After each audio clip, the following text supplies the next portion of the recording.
McFarling Foods has partnered with some fantastic local restaurants all across Kentucky to bring the freshest, most high-quality ingredients right to our neighborhood dinner tables. Today we are at Pints Union with owner Joe Phillips and chef Troy Stewart.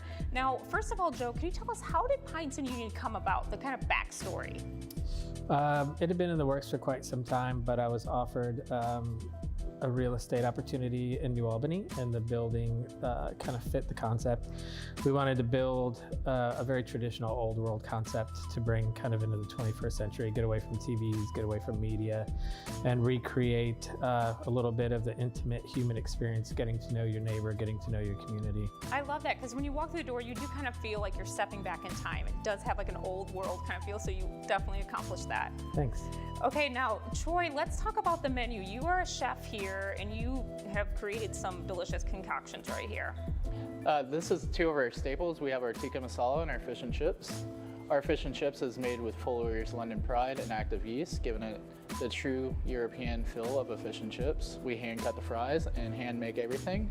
The tikka masala is all made in-house and stewed for hours on end. And what are your favorite dishes? These.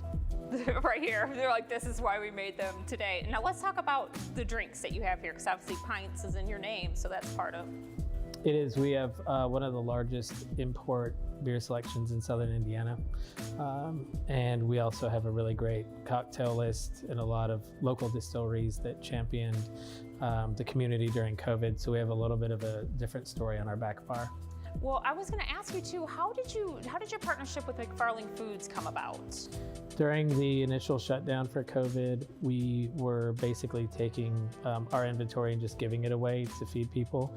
The Lee Initiative reached out to us and offered us a grant to help us pay our bills essentially and stay afloat.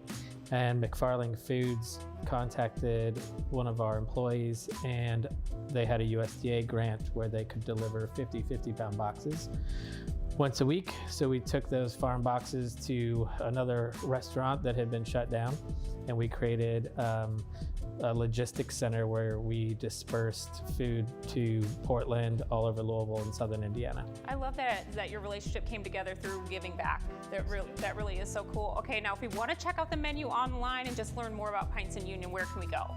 www.pintsandunion.com.